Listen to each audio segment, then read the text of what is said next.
Hey Exercise Confidence listeners, thank you so much for tuning in today. In this episode, I sit down with Marisa Butler. Marisa is the current Miss Earth USA. Marisa is also an accomplished collegiate athlete and she has a blooming career in the finance industry. Marisa talks about some of the struggles that she's faced, but also overcoming instances in her life where the people that were surrounding her were not uplifting her and feeding into her in the way that she knew she needed in order to be able to exercise confidence. So without further ado, let's dive into today's episode with Marisa Butler on exercise confidence.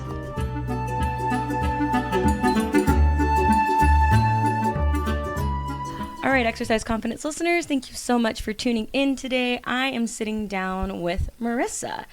Marisa, can you tell us about yourself in about 20 seconds or so? Of course. Hi, thank you for having me. So for 20 seconds spiel on who I am, I would say that I'm someone who wears many hats. So I'm a financial advisor, I'm a community leader, a environmental activist, but my favorite hat has to be my sparkly crown that I won when I got Miss Earth USA 2021, because I really feel it with pageants. It allows me to really take in all of the things that I really love most about myself and put it towards one common goal. That's such a dynamic intro in 20 seconds. And I'm so grateful that you're on the show today and willing to share your story, because I do think that you're an incredibly multifaceted and dynamic woman. So Marisa, have you always been a confident individual? I would say no. So I grew up, I was the youngest of 4 girls in my family. So as you could imagine, there was a lot of trying to figure out who I was separate from who my sisters were. Of course, when you grow up, you have your role models, and when you have so many strong-willed, powerful women within your family, it's kind of hard to find your own voice and your own path that is uniquely yours. So for a long time, I feel like I struggled trying to emulate my big sisters rather than trying to forge my own path. And that kind of led to me being a little bit incompetent, because, when you're comparing yourself to someone who is really focused on what makes them their special self versus what makes you special, you're never going to be able to compare. So I think that what really shifted my confidence was really just trying to figure out who I was as a person and really getting to know myself and what I wanted to contribute to the world. Having those strong examples in your sisters and trying to reconcile how you were going to pick who you were going to be and how you wanted to contribute to the world, as you just said, was there ever like a defining moment or kind of like a twist in your life that allowed you to find that niche that you wanted to utilize to make your mark as Marisa? Well, I think that the biggest thing that set me apart from my sisters was my involvement with sports. So team sports really was what really made me realize like what I like to do and where I can kind of stand out.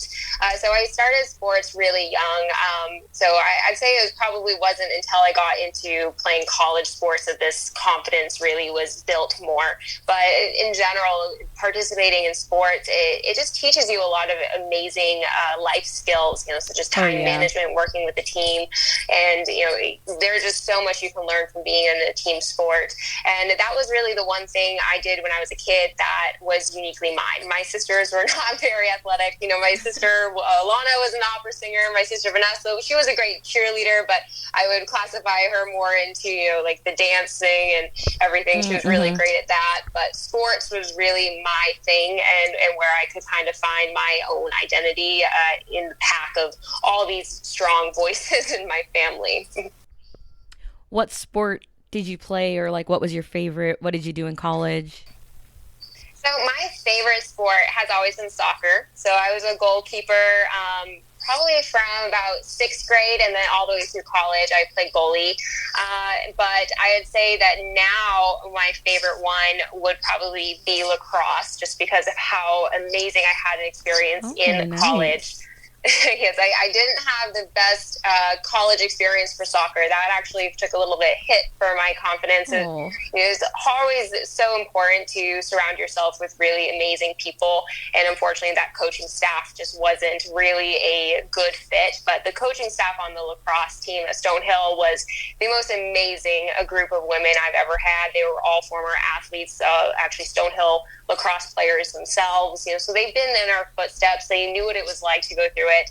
And you really could see how much they really cared about each one of the girls. And that was really important for me because lacrosse wasn't my main sport. I got recruited to Stonehill for soccer and then ended up quitting and then walked on this team that was like ranked 4th in the nation for D2. Wow. And I was not good enough for it. And I will tell you that right now, I was actually brought on because I was a goalie, and they had recruited about like 10 different goalies that year, and not one of them showed up in the fall. So they were desperately looking for a backup goalkeeper.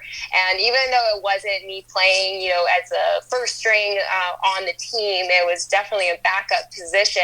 I feel that really helped my confidence just by learning how to, make the best of every situation, to really focus on your own personal growth. I don't think I ever grew more in any type of sports team than in that group, because they were all such amazing girls who had, they were the best in the nation. I was trying to my best to keep up with them, and they would, after every practice, everyone would always like thank me for stepping in for it, and also like give me special tips and tricks and kind of helping me learn and grow.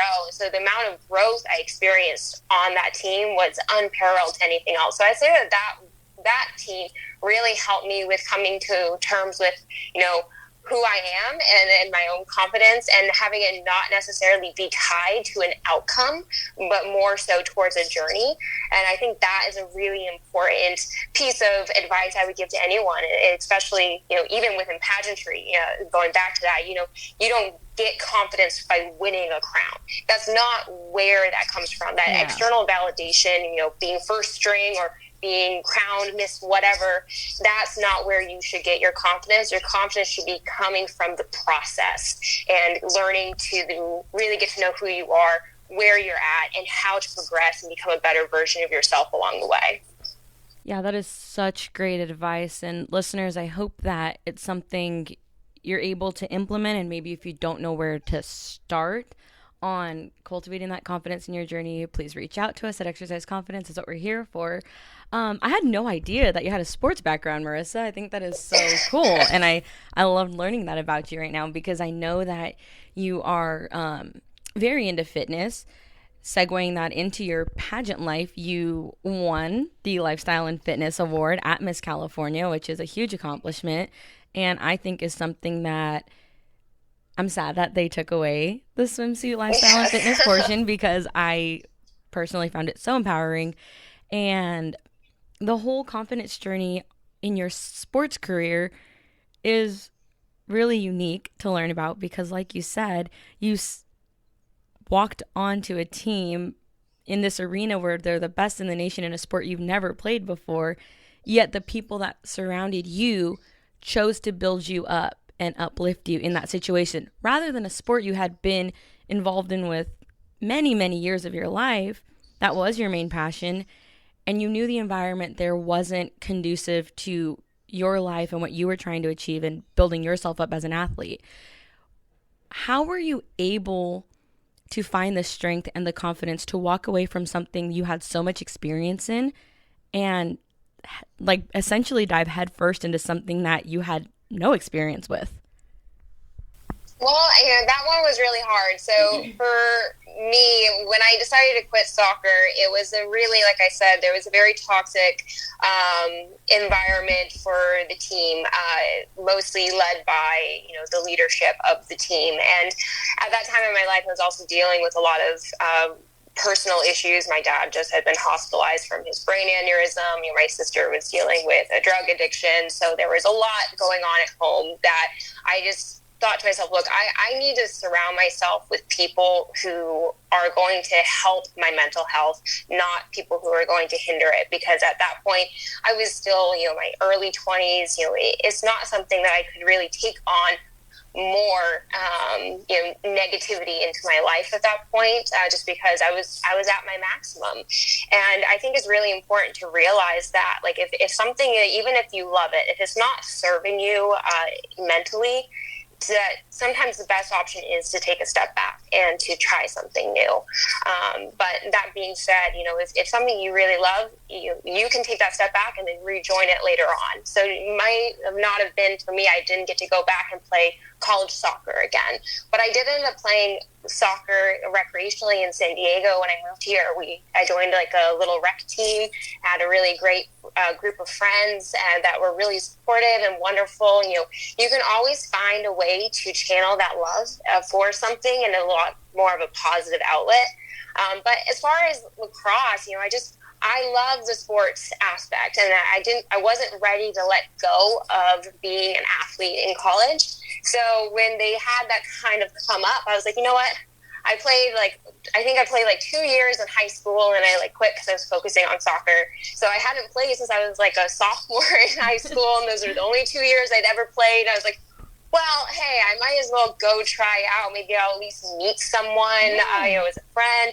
I had no idea I was getting picked. Like I said, I was not nearly the level of what that team was. That team was really, like I said, top of the line as far as D2 women's lacrosse. And so that was just a surprise to me. But that also goes to show that if you really put yourself out there in situations that you might not think that you're ready for, sometimes you'll surprise yourself and you'll be more ready than you think you would be. So not letting the fear of not being good enough stop you from trying something, I think is a big lesson I learned in that aspect.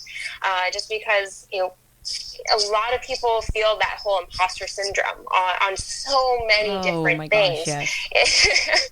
So it's really hard to get out of your head and your own judgment of yourself, and then let others decide, if you're ready for it or not. So I think that the first judge we always face in our life is always ourselves. Mm-hmm. And you need to be the nicest, most lenient judge towards yourself out of anyone, because who's going to say yes to you if you don't say yes to yourself first? Oh my gosh. One. Yes.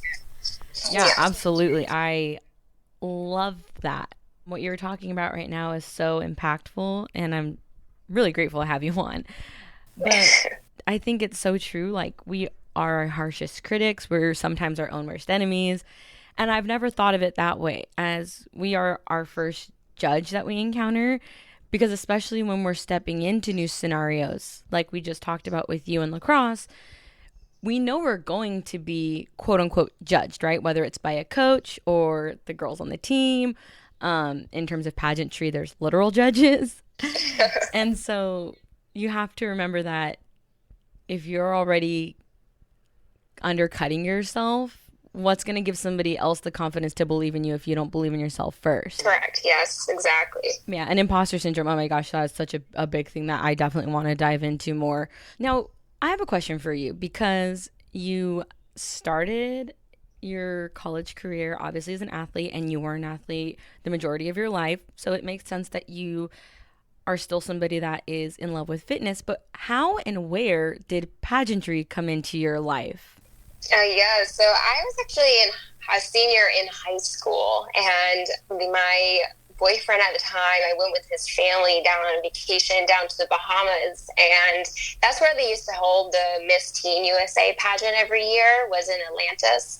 And we were there, I think, either a week before or the weekend after the pageant had just happened. So there was a lot of, all the posters were up everywhere. And I remember his mom looking at me, and she's like, "Oh, you could do that." She's like, you should go try out for that in Maine. Absolutely. And I was like, oh, no. I think at the time, just to paint the picture, I was a tomboy and a nerd. So I got over a 4.0 GPA in high school. I was uber nerd, uber jock. And I was I didn't know how to do my hair or makeup. I never worn a dress or heels. So I was like, oh, no, that's not for me. That's for, bimbo girls who, just want to look pretty.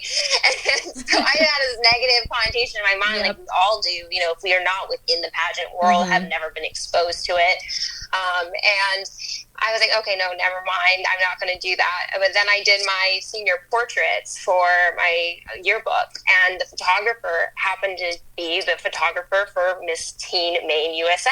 Oh my and God. again, she was like, you need to do this. You need to do this. And so it was like a couple different people in my life within a span of like 6 months kept being like, okay, you need to do this. You need to do this. Like, okay, well, fine. All right, I'm just going to go give it a try something new. And of course, I didn't want to try it because my sister had done one pageant before. And I was like, again, I don't want to do what my sister does. I want to be my own person, you know? Yeah, totally. And the funny part is I ended up doing it and then realizing every single one of the girls I was competing against were top 10 of their class. They all played sports. They all did all these amazing things, you know? And I think, okay, well, this isn't what I was expecting at all. You know, these are all really smart, amazing women. I made so many great friends right from the first pageant. I mean, I still talk to some of the girls, and that was 10 years ago. It was decades since I've been doing pageants. Wow. And there's actually placing first runner-up. Oh my gosh, so my look first at that. pageant, I placed first runner-up, and then... I'm a really competitive person, so of course that got me going, and I was like, okay, well, I have to really give this a go and continue on with this, obviously. So that's kind of how I eased into pageantry.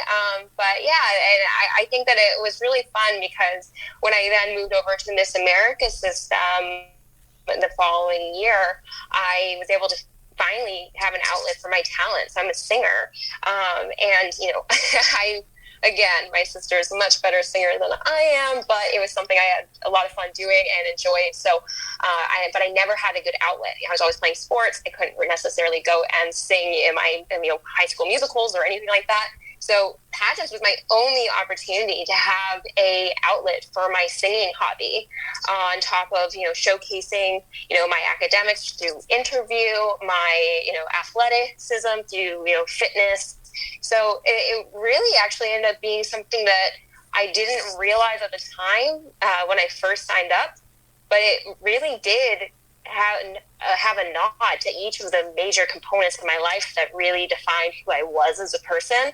But then it added that whole extra layer of, confidence as a woman, which I didn't have before. So, kind of learning, I kind of think of it this way, is that pageants can act almost as like a modern day etiquette school.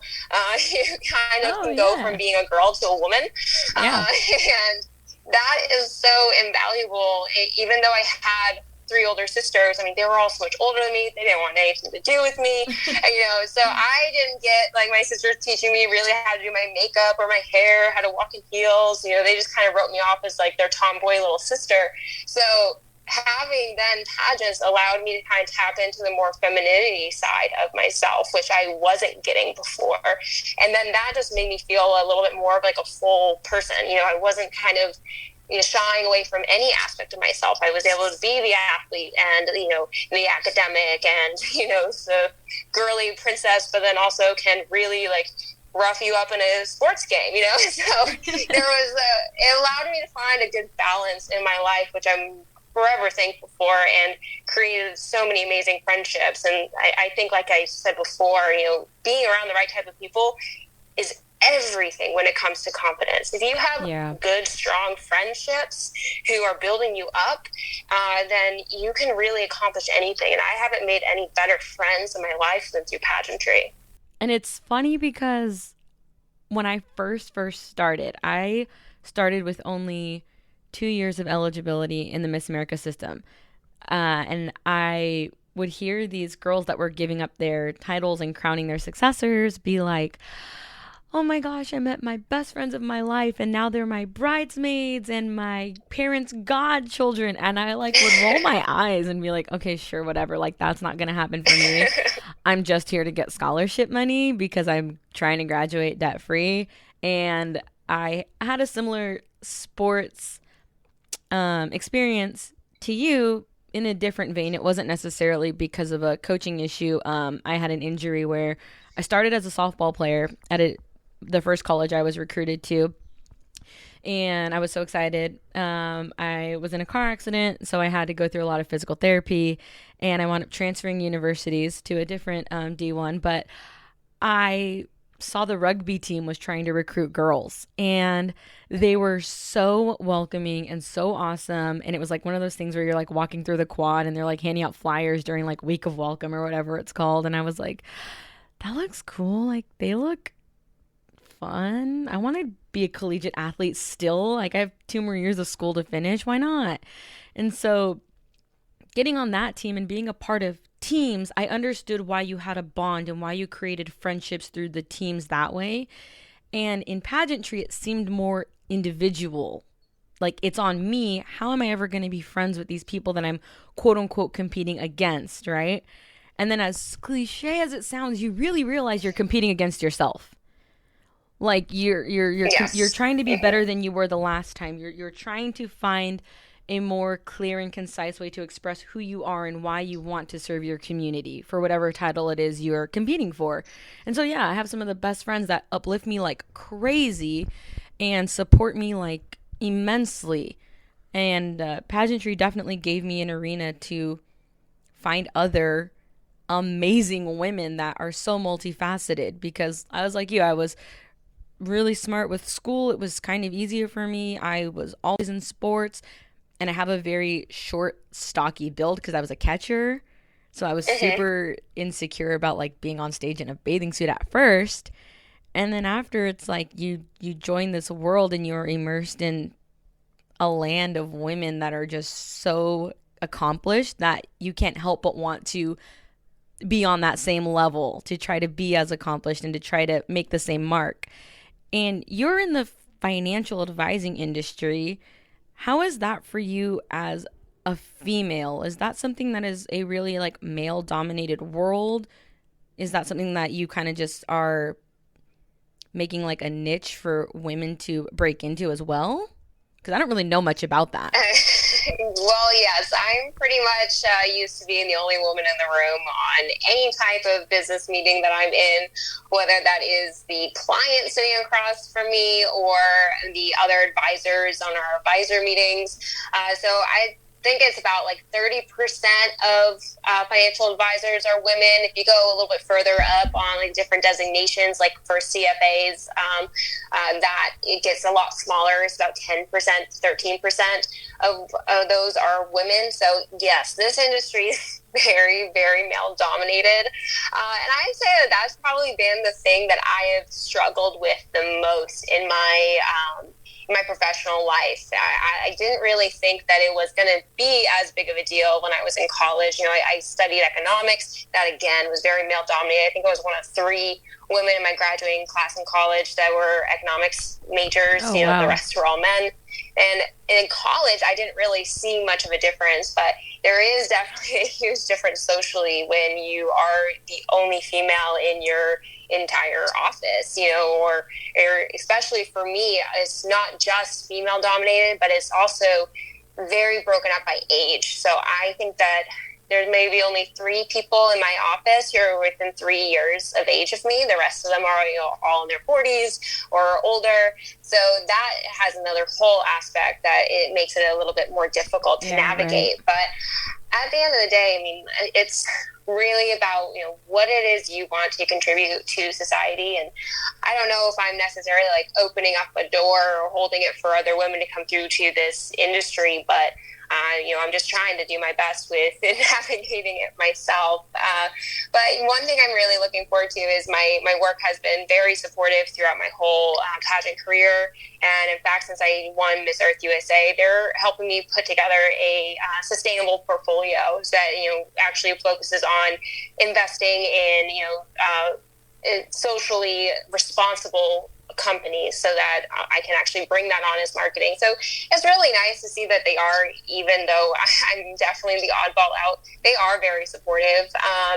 But yeah, I'd say that it was a little bit more difficult just because I would love to be able to work with more women just from having my experience with pageantry and being around that sisterhood. You know, I miss that aspect within my professional career, but that's why I'm really glad I do have pageantry as an outlet, because if I didn't have that big group of girls, I would definitely need some more estrogen in my life. So I don't know.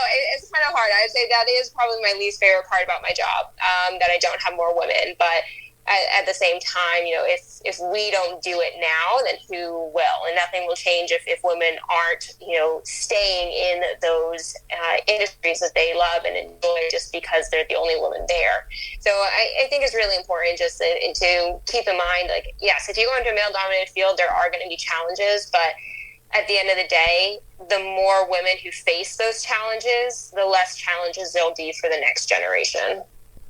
Oh, I completely agree. And I think it's interesting when you think about certain fields today still, quote unquote, lend themselves to being male dominated for whatever reason. And historically, it's just weird when you stop and think that at one point, every field was technically male dominated. And there have Yes. been so many women who have decided to forge these paths for generations to come to also continue to trailblaze down. And in terms of like financial advising, investing, all of that, I know personally I'm barely starting to like really learn and be diligent about it. But why do you think it's a field that can be intimidating for women to pursue or even consider? Well, I'll kind of give you kind of my personal experience within the field. So if you think about the people who hold the most money, who can do investment right now, so in current day, most of them are a lot older men. So, they're past retirement age males, that generation, like you were saying before, when they were growing up, most of the people in those types of roles were men who were in finance. And so I think that there's just kind of a generational gap where the people who have the money and are able to make a decision on who they want to have as their financial advisor are all men who feel still more comfortable working with other men. But that is a trend that is shifting. So one thing that I will note is by 2030, they expect more women to have more wealth ready for investments than men. So women are kind of shifting more towards being able to be the main investors within that market. And it just is going to take about 10 years for that to really show. And I will say my favorite clients, though, to work with are actually the widows of our past clients. So a lot of the times these clients, the husband always was the one taking care of the finances. And unfortunately, just statistically, men tend to die sooner than women. So the women are the ones who are left with the money at the end of the day. And unfortunately, they are then left also not really with a blueprint. They don't really know what they're doing because their husband took care of it their whole life. And being able to help these women get a little bit more independence financially, understanding what it is an IRA even is. What is a requirement of distribution? I don't know what that is. Like that's what I deal with a lot is these women who have these big investments they inherited that they don't really know what to do with and or even know what the rules are. And so to be able to kind of help them navigate towards a place where they are feeling comfortable and confident in their investing in their overall strategy, that has been something I really personally have loved doing. So I do kind of focus more on building more female clientele that is who I gravitate towards, I would say, just because it is more about teaching. And I always felt that I align more with someone who feels like they're a teacher rather than a salesman. So within my industry, you really can be both. But I would much rather be someone who is imparting knowledge on someone else rather than selling them a product. So I want to make sure I give my clients, the tools to be able to think critically about their investment strategy for themselves and understand what it is we're doing for them and why we're doing it. So that aspect I really love when I work with female clients, because more often than not, they're more receptive to hearing a 27-year-old woman teaching them about finance than an 80-year-old man would be. And that's, again, a generalization. I have some amazing male clients as well, but in general, I would say that is probably one of the biggest reasons why it's hard for women to break into that field, because the people who are choosing who they're having as a financial advisor usually are not looking for a young 20-something-year-old woman to help them with their finance.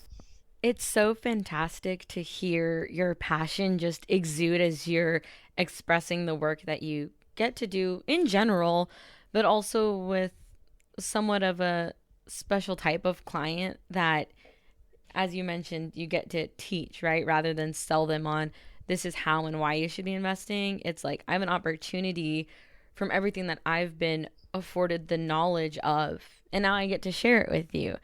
And I think that's one, just super great and beautiful. And I love that it's also empowering what you're doing. Like you're empowering these women to have a knowledge that they didn't have before. And, you know, whoever else, your male clients as well. I think just in the financial industry, and I can just say this at least from my own family and our experience. Yeah, my dad was always the one that was working. My mom was fortunate enough to mostly be a stay-at-home mom until we were in high school.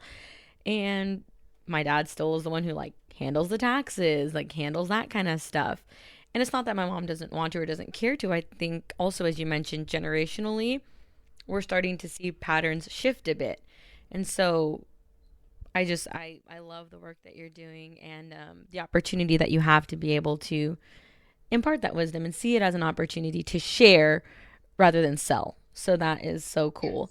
You mentioned the place that you work is doing like a socially responsible investing portfolio with you. And that's kind of in line with what you do as Miss Earth USA. Personally, I've been on the receiving end of seeing a lot of the work that you're already doing as Miss Earth USA. And I would love to talk more about that, what that opportunity has been like for you, and how winning a national title, if any, has added to your confidence, whether it's individually as Marisa or as this brand ambassador nationally.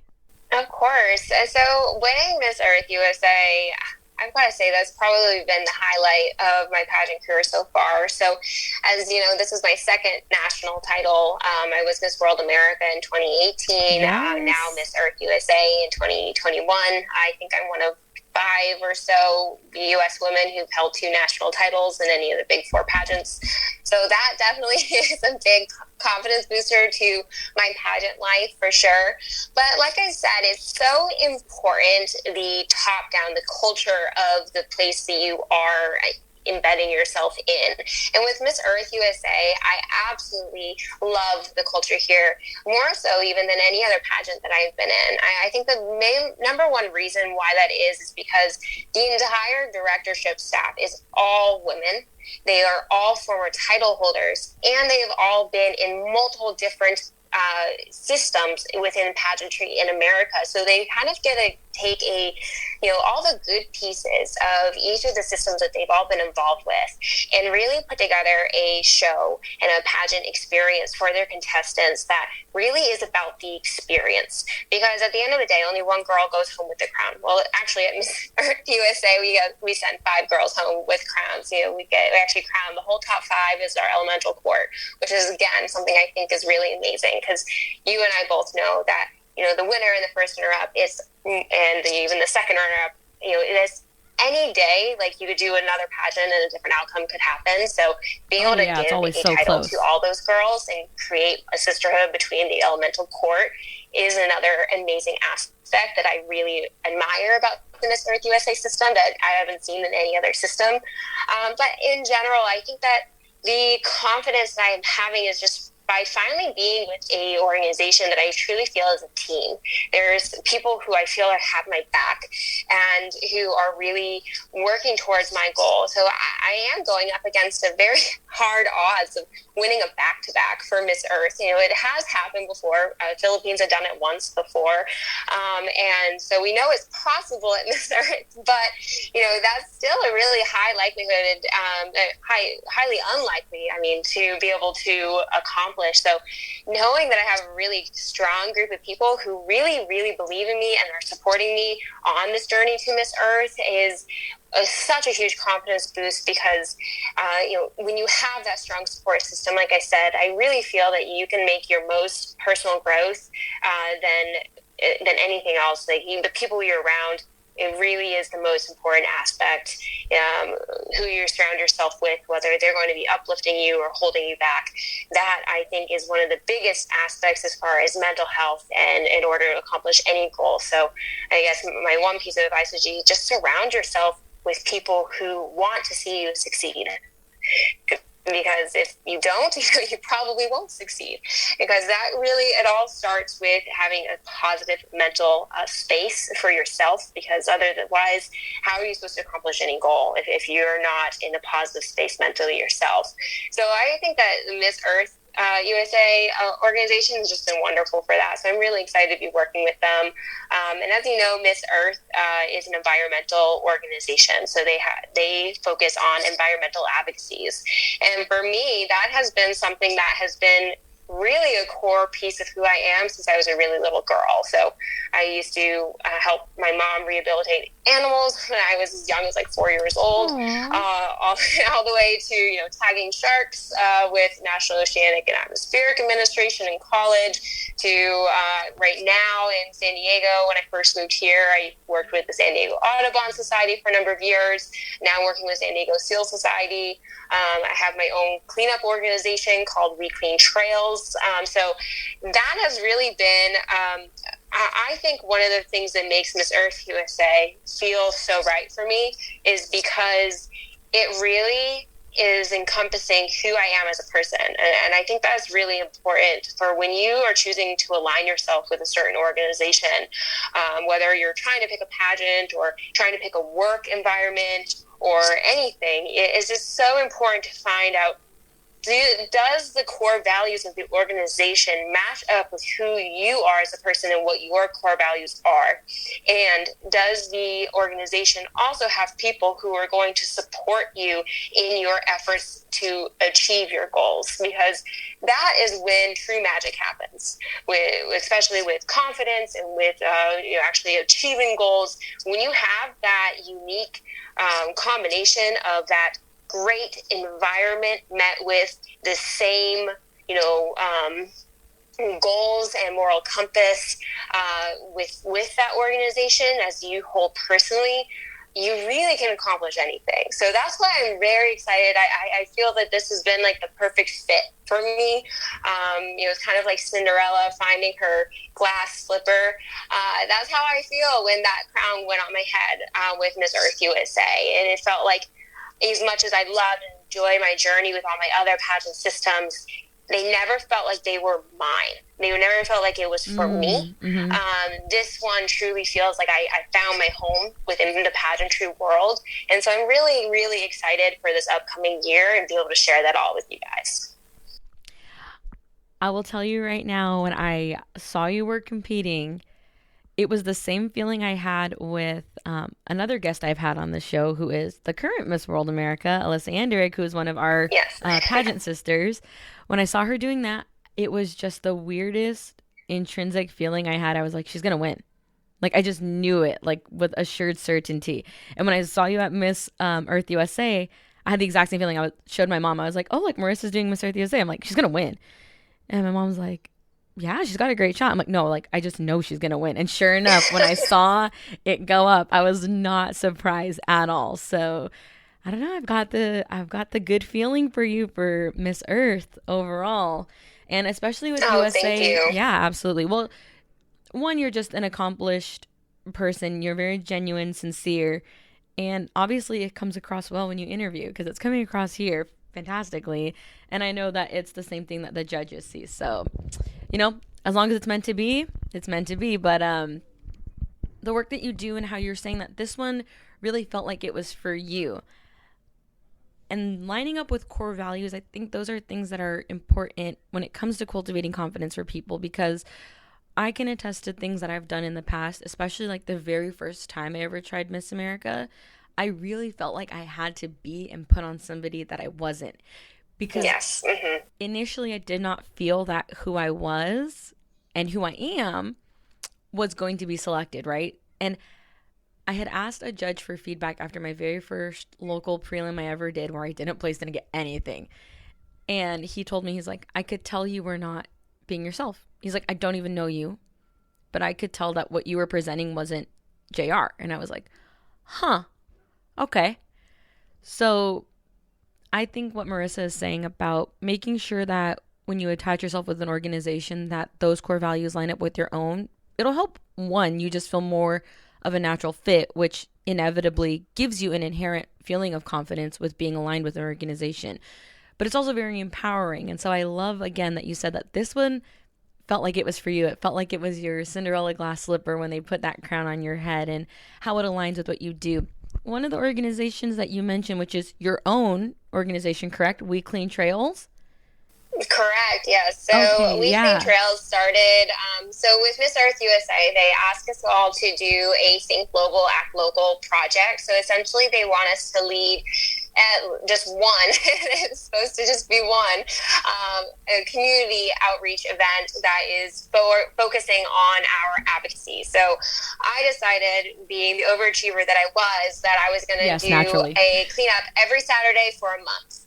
And I focus the cleanup efforts on areas near imperiled ecosystems. So in San Diego, we actually have more endangered plants and animals in San Diego County than any other place in the continental United States. So there's a lot of places that we could pick that would be making a impact. And litter being one of the many things that, can kind of hinder the growth of population of endangered species. So that was kind of my intended goal, just to do it for a month. And, I just made it like a Facebook group and just put it out into there is a hiking society Facebook page that I was a part of. And I just posted on there hey, if anyone wants to come and join me, I'm going to be cleaning up from here to here. And then people kept showing up and kept showing up, and it kept getting bigger, and people ended up loving it so much. And one thing that I had actually told my boyfriend, who was actually, he encouraged me to continue it on after just the month was over, when we were deciding, I was like, you know what? I've never seen you be more excited on a weekend. Like you want to get up early, and you just are glowing, and you seem to be really that's your niche. So that's what you should be doing. You shouldn't stop it just because the month's over. And so I was like, you know what, you're right. I'll try to continue it on. And it just kept growing and growing. And now I honestly think I'm going to need some extra help. I need to bring on some solid volunteers. But because now we're getting, anywhere, we used to get between 3 and 5 people would show up at every cleanup. Now it's 10 to 15. I think that my one tomorrow might be closer to 20. And so I definitely need to start making it more of an official organization, and so I can get, tax donations and everything like that. But it happened just by a chance. This was just something I was kind of already did anyways. And I already had some of the gear from some of the beach cleanups I used to do.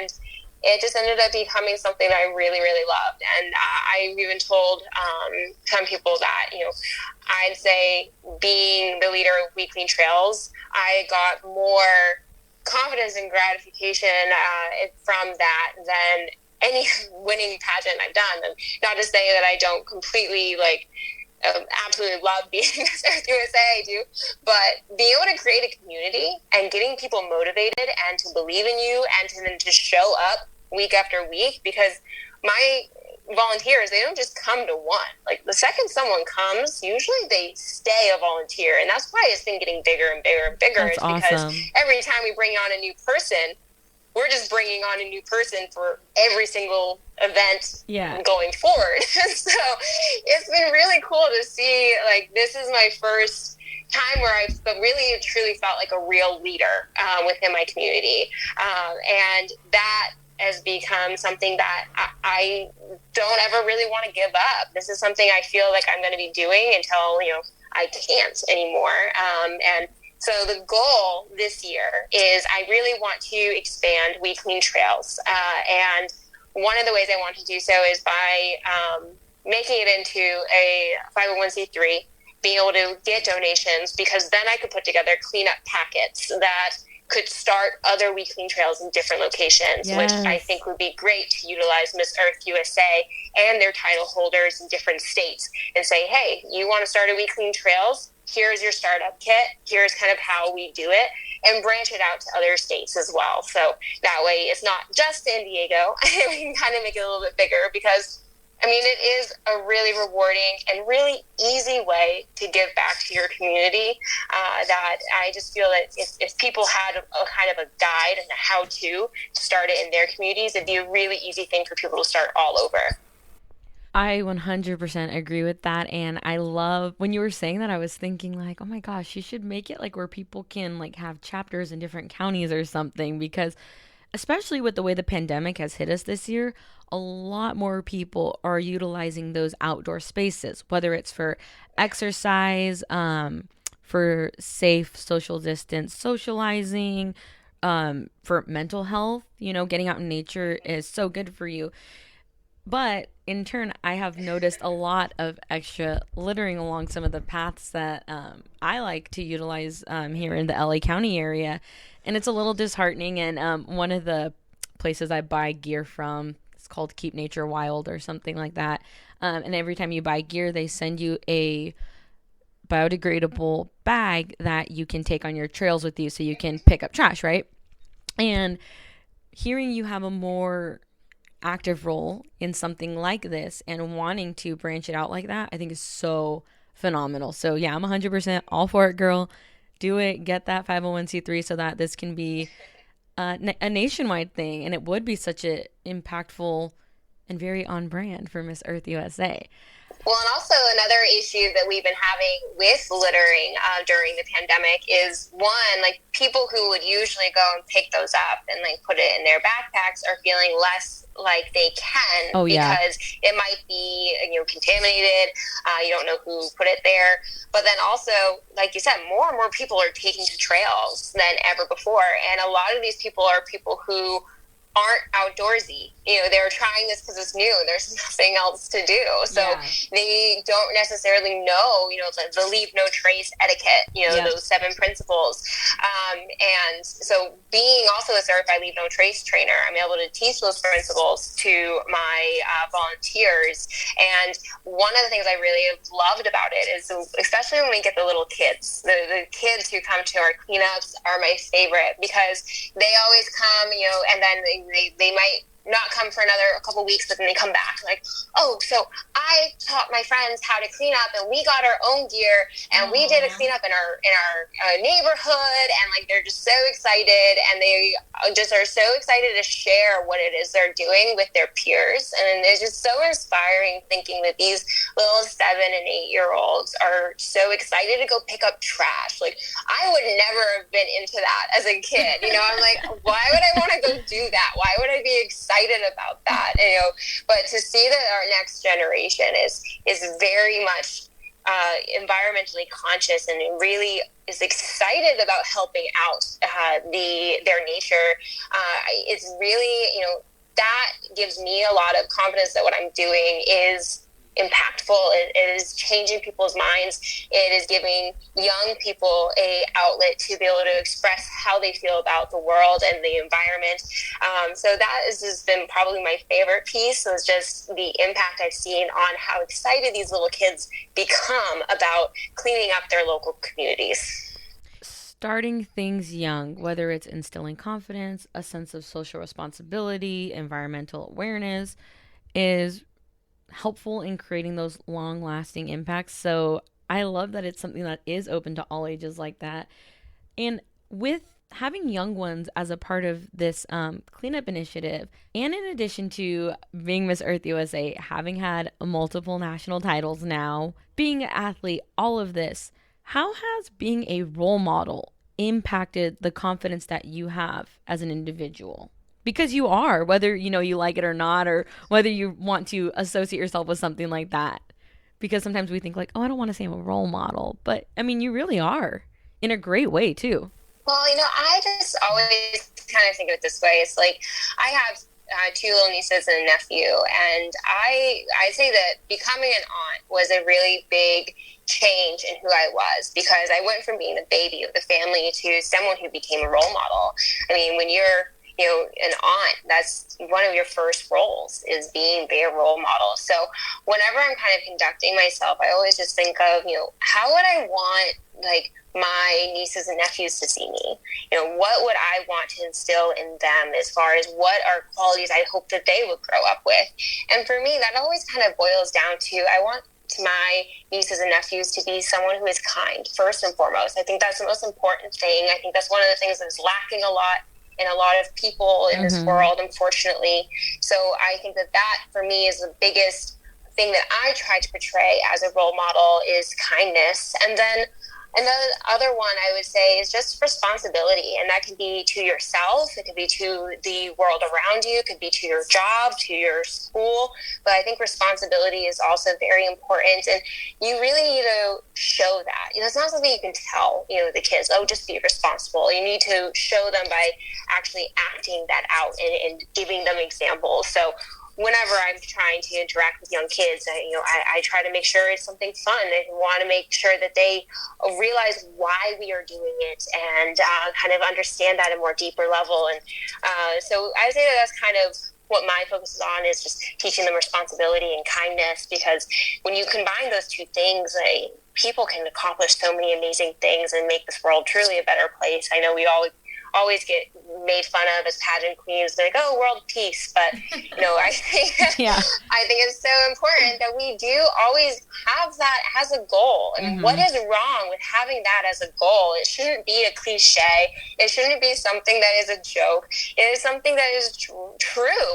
That is the goal that we would want for all of the people in this world, is to have a peaceful, kind, responsible world where we all feel like we're respected, and even the plants and animals and everything that shares this with us should also be able to feel that respect as well. So I just think that as a role model, you just need to model the behavior that you want to see instilled in the next generation, because that is really the only way you can teach anyone anything, is by actually doing it yourself.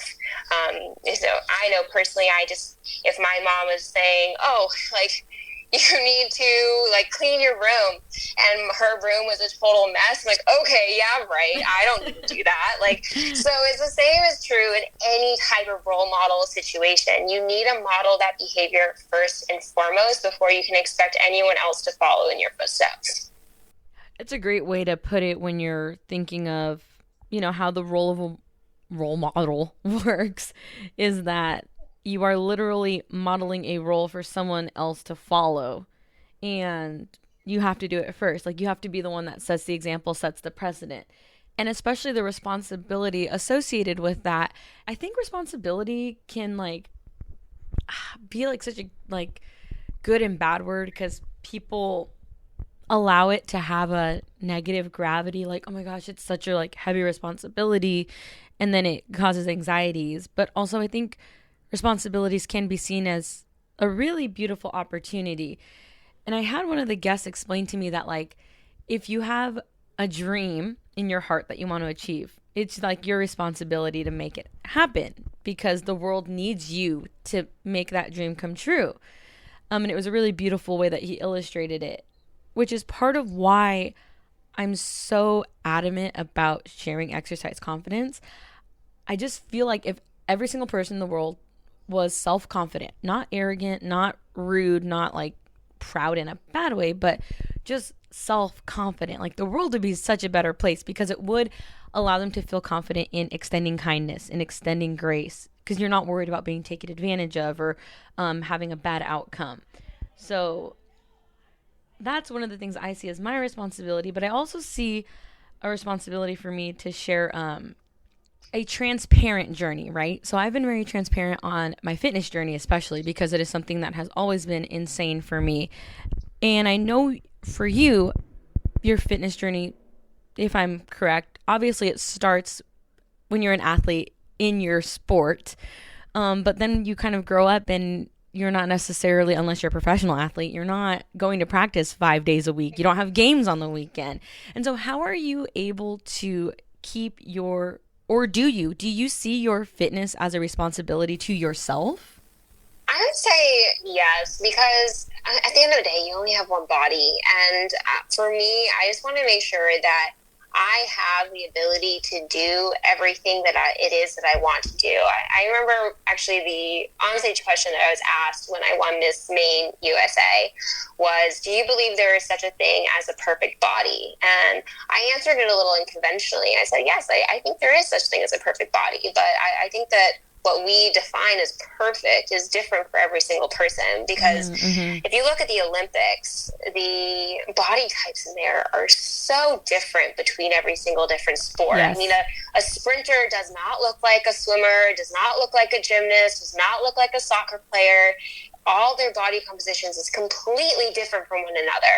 But at that level, their body is absolutely perfect for what it is they're trying to accomplish in their life. And so for me, my idea for fitness and where my responsibility to myself comes from is I want to make sure that I have the body that is able to let me do everything it is that I want to do in my life, what my goals and my dreams are.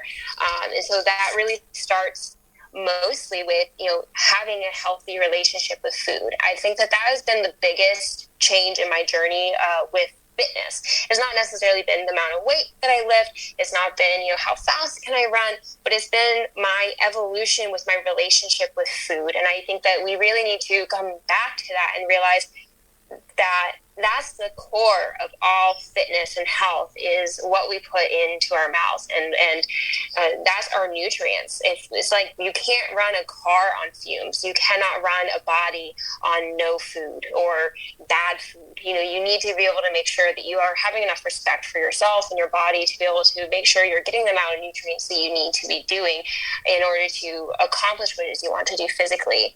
And so for me, because I love to lead an active life. I mean, I really love my sports. It's a big outlet for me emotionally, mentally. I find that to be a big source of therapy, being able to go and work out. And that is really important to me. And then also being able to go on beautiful hikes and then also lead my trail cleanups. And, even just doing a pageant, that takes so much stamina, especially when you go to an international pageant. I mean, Miss World was 5 weeks long. Miss Earth is going to be 5 weeks long. Wow. So these are things that your body needs to be able to get through. Yep. And if you are not giving yourself the proper nutrition or the proper exercise, your body's going to shut down on you and you're not going to be able to finish doing what it is you need to be getting done, especially, like I said, with those international competitions. I mean, you get up before 6 a.m. every single day, you go to bed probably after midnight every day, and you're completely filled from morning to evening with activities and what you're going to be doing. So in order to be able to get through something that is such a marathon of an event, you need to be physically and mentally prepared. And that starts with having a responsibility to build a body that's going to help you accomplish your goals. So that's why it's so important to me in my life. And then also just being able to have health. Like, I want to be able to have kids later on in life. And not have them, probably not even until my late 30s. And that is going to take a lot of energy, that I probably wouldn't have naturally like a 20-something-year-old mother would. So that's just also another thing that I'm setting myself up for, is to be able to have more mobility and abilities when I'm older, because I do plan on being an older mom, and because I do want to be able to still travel and hike when I'm in my 80s, and that's a goal of mine. So it's my responsibility to myself is so that I can facilitate all of my goals and dreams with the body that I am given. That answer was just so impactful in a way that I didn't foresee, especially when you were talking about the variety in bodies in Olympic athletes, yet it is perfect for exactly what they need. And so the idea of a perfect body is what is going to give you the life that you want to lead. It's a really beautiful answer, and I love the way you shared it. So thank you for that. We are going to start wrapping it up here. So taking off from that beautiful answer to your last answer, Marisa, if you had one piece of advice to give our listeners to be able to exercise confidence daily, what would it be? I think the most important thing is getting to know who you are as a person. I think that I was able to do so through pageantry, not necessarily by winning a crown, but by preparing for our interview portion. So if you ask any pageant girl, any question, whether it be what is your favorite color to what is the most pressing issue is facing our generation today, she usually can answer it like that.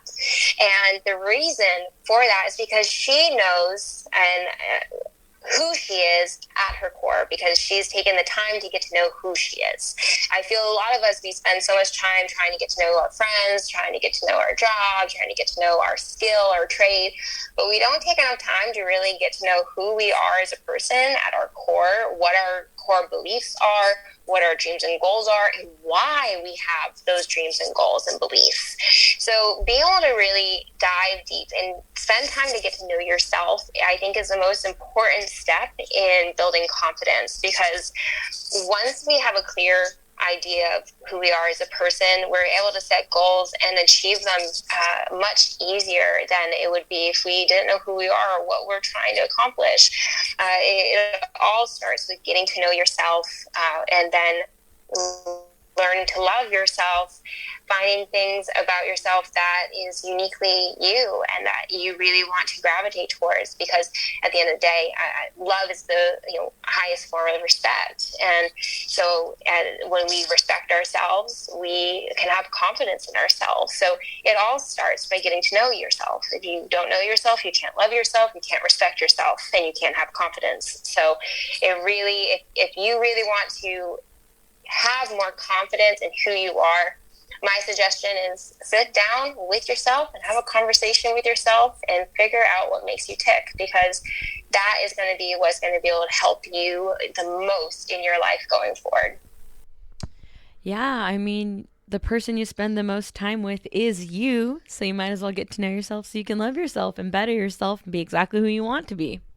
Marisa, I cannot thank you enough for being on this show, and I feel like I learned so much about you that I didn't even know, and I know that what you said today is going to be so impactful for those that tune in, and I'm sure you shared something that is going to change someone's life. So honestly, thank you so much for your time, thank you for what you shared, and thank you for being on the show. Oh, thank you so much for having me. It really was a lot of fun. All right, Exercise Confidence listeners, that is our episode with Marisa Butler. Marisa was incredibly inspiring, and I love how versatile her background is. I appreciated that she shared being able to step into a new arena, not only in the sports world when she transitioned from soccer to lacrosse, but also the first time she ever decided to enter a pageant. And also as a female, deciding to get her degree in economics and now pursuing this path in the financial industry. I thought it was beautiful, and I loved so much how she touched on multiple times that it is so important to know your own core values and your core beliefs in order to understand who you are creating yourself to be. That is something that is so important when it comes to being able to exercise confidence in yourself every day. Tune in next week as we sit down with Allie Curtis. Allie not only is a former Miss Rhode Island, but she is also the first artillery officer that is a female in the state of Rhode Island. This woman is making history, and this is just the start of the trail that she is blazing for all of those women who will absolutely and inevitably decide to follow in her footsteps in the future because of the path that she is choosing to blaze. So we'll see you next week. For today, I am signing off, as always, JR Nasari, and I hope that you find a way to exercise confidence every day.